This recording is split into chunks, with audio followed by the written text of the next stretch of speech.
Hey guys, it's been a long 2 weeks, but I am back and I'm here to talk about the highly anticipated Thor Love and Thunder, and let's get into it.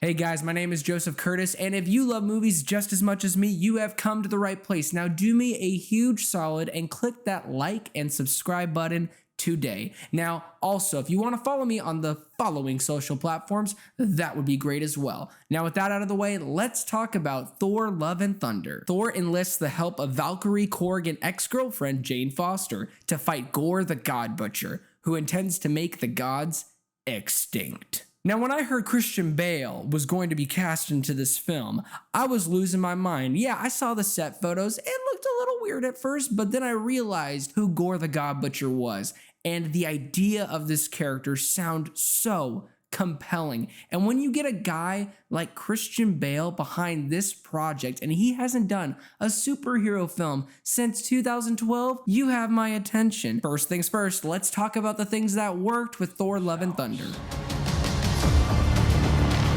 So this is my vow. All gods will die. Christian Bale, my goodness, he is the Joker of this film. He is so psychotic. He's crazy. Every single scene that he is in, minus the very opening of the movie, he is like a demon. He is just lurking in the shadows. He has these glowing yellow eyes, and you can see it in the poster. You don't want to mess with this guy. I would never want to cross paths with Gorr the God Butcher. And when it comes to this character, and actually all the characters, and I'll kind of combine this positive into one, the characters are great.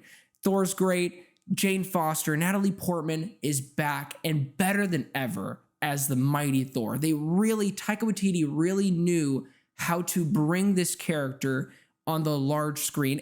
And I really liked her character in Thor and Thor the Dark World. I felt like they underutilized her.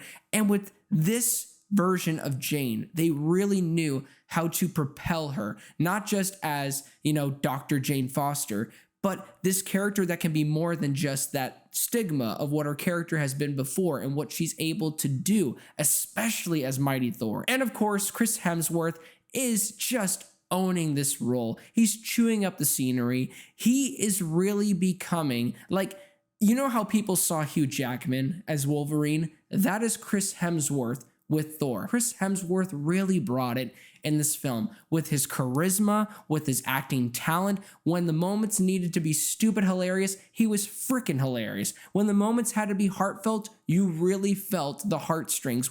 Oh my gosh, especially when it came to the moments between Jane and him. I was eating it up. This movie is also like a romantic comedy. And when you put these two characters on screen, I just want them to go to a tropical beach and just let the world, leave them alone. Leave them alone, world. Deal with the problems. Call up another Avenger. Just let Thor be in love. And speaking of that word, Love and Thunder, but this is probably the first of its kind in the MCU, a literal romantic comedy. Not from beginning to end, but there's a good chunk in here that made me reminisce of that kind of feeling with this film. And I loved it. And some people, and as you can see in the Rotten Tomatoes score, some people aren't vibing with this film, and that's totally fine. It's gonna go over people's heads, when it comes to the comedy, because it might be too much. Everyone has their own taste. But for me, I kind of like why Taika Waititi took it in this direction. I've never seen Thor in this light before. I've seen hints of him, being in love, being a hopeless romantic, but they really explored that here. So when it comes to the characters, especially Christian Bale, he is the highlight. He is the highlight of this film. I really bought into his motive. From the very first moment, the very first scene that we get of him, you understand everything. You understand his mission, and you're kind of behind him. You actually feel for this guy. And in moments, I kind of was rooting for him because I understand what the man was going through. And by the time you get to the ending, it can feel a little unsatisfactory, but I did feel compelled with his specific storyline. And speaking of Gorr the God Butcher, I loved in the third act, they introduced this new area that I've never heard before in the MCU called the Shadow Realm. And I don't know who came up with the idea on a whether it's in the comic books or Taika Waititi literally just made this place up, it's completely engrossing. It's captivating. It is so different from what I've seen in MCU films to date. And it's not necessarily the best MCU scene, but it is one of the best creative sequences, creative environments for the MCU in general. I completely loved it, and props to the people behind that scene. I loved it, 10 out of 10 there. But when it comes to the comedy, and I have already said this, that I was laughing, and it is a romantic comedy, and I like that. Some people won't. But it felt like the comedy could sometimes really take away from the emotional impact during certain sequences. And let's get into that. Let's talk about the things that didn't work for Thor: Love and Thunder. Who you are. I take off your disguise. And flick. Oh, you flick too hard, damn it! Now, I'm not going to say I love this movie. I really enjoyed it. I think it is a great film, and I liked it a lot. And it's probably a film that I'll watch every now and then. It's not going to be one of the most rewatchable MCU films, but when it comes to the issues that I have with this film, it's something on the light of comedy. I believe comedy is there for us to take us out of our miserable moments sometimes in life. But when it comes to the comedy in this film, it overstayed its welcome.